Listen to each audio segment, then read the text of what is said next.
Buenas noches. El día de hoy se estará hablando acerca de la personalidad delictiva criminal mediante un juego de roles. La parte del psicólogo criminal estará a cargo de Naidelin Ronquillo. El rol del criminólogo o investigador lo representará Alison y como analista de perfiles o criminalista participará Marlon.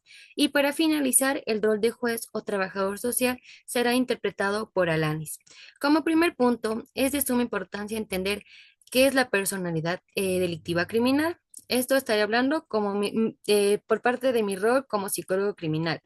Bueno, en sí, la personalidad delictiva criminal es considerada como un conjunto de rasgos psicológicos, emocionales y conductuales, los mismos que mantienen el tiempo y predisponen a una persona a repetir conductas antisociales. No es solo cometer un delito, sino también mostrar un patrón constante de comportamiento delictivo. Por otro lado, la diferencia que existe entre la conducta delictiva versus la personalidad criminal.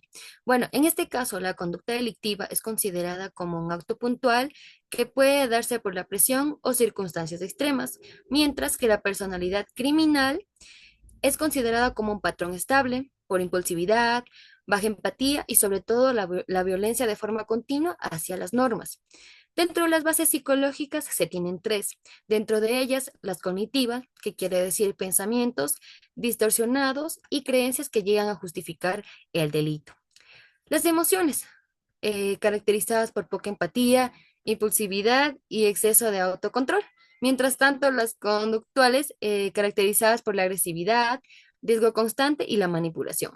Dentro de las teorías principales se tiene la del Lombroso, el mismo que logró relacionar ciertos rasgos biológicos con el delito, mientras que Eysenck vinculó el crimen con la impulsividad y los rasgos como el psicoticismo y el neurosismo. Por otro lado, Bandura se encargó de explicar que la conducta delictiva se aprende observando modelos y los refuerzos del entorno. Por otro lado, este tipo de personalidad se llega a incrementar por la influencia del entorno, es decir, dado por la familia, la sociedad y la cultura, que llegan a tener un papel clave, además de ambientes violentos, la falta de supervisión, abuso o modelos antisociales que pueden llegar a facilitar la formación de una personalidad delictiva.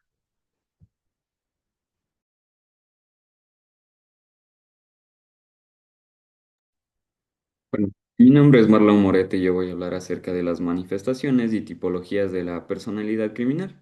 Bueno, como psicólogo analista de perfiles o criminalista, se diría que la personalidad criminal se manifiesta en la escena del crimen a través de evidencias conductuales o huellas conductuales que el agresor deja. Este análisis es fundamental en la perfilación criminal para inferir las características psicológicas, motivaciones y rasgos del perpetrador. También tenemos lo que son los indicadores comportamentales, que sería uno de ellos, la impulsividad, que se refiere a la tendencia a actuar sin pensar en las consecuencias a largo plazo. Como segundo punto tenemos la ausencia de remordimiento o falta de culpa. Es la incapacidad para experimentar sentimientos de culpa o preocupación por el dolor o daño causado a otros. Como tercer punto tenemos la manipulación. Engaño se manifiesta como el uso instrumental de otros para alcanzar metas personales. Y como cuarto punto tenemos la baja tolerancia a la frustración. Es la dificultad para afrontar situaciones adversas o la incapacidad para retrasar la gratificación.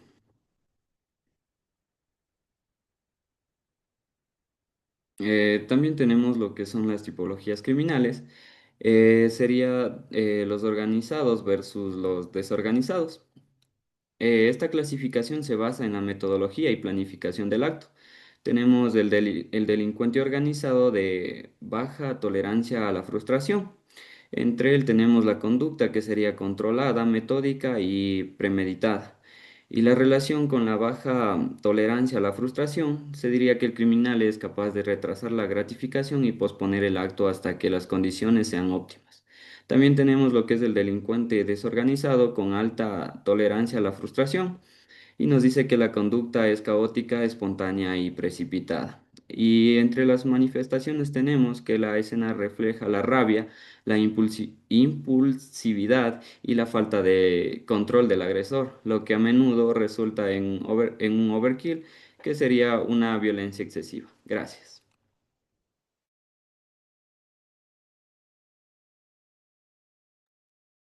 Como criminóloga, mi papel es explicar cómo se forma la personalidad delictiva y cuáles son los factores que aumentan el riesgo de que una persona desarrolle conductas criminales.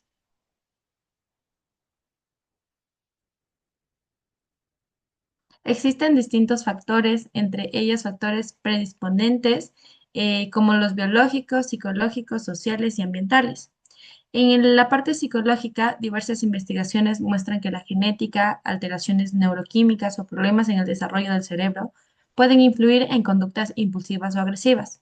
No determinan como tal el crimen por sí solos, pero sí crean una predisposición.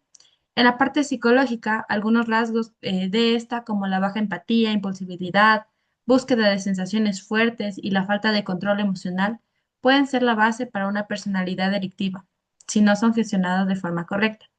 En la parte social, bueno, es clave la pobreza, la violencia intrafamiliar, la ausencia de vínculos afectivos sanos, malas compañías o vivir incluso en zonas con alta criminalidad aumentan de manera significativa el riesgo.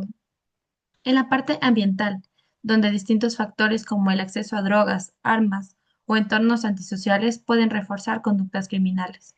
Existen también trastornos de personalidad asociados al comportamiento criminal. En criminología se analiza que ciertos trastornos están más relacionados con la conducta delictiva. El principal es el trastorno de la personalidad antisocial, el cual se caracteriza por el desprecio de las normas, manipulación y ausencia de remordimiento. También existen influencias familiares y experiencias traumáticas. La crianza influye profundamente. Los niños expuestos a abusos, negligencias, violencia doméstica o abandono suelen desarrollar patrones emocionales de manera inestable, que en algunos casos puede derivar a conductas delictivas en la adultez. La formación del pensamiento criminal. En criminología sabemos que una personalidad criminal no aparece de la noche a la mañana. Este es un proceso. Primero se construyen creencias distorsionadas, cuando la justificación de la violencia y luego se adoptan conductas cada vez más transgresoras hasta que la persona normaliza el delito como parte de su estilo de vida. Gracias.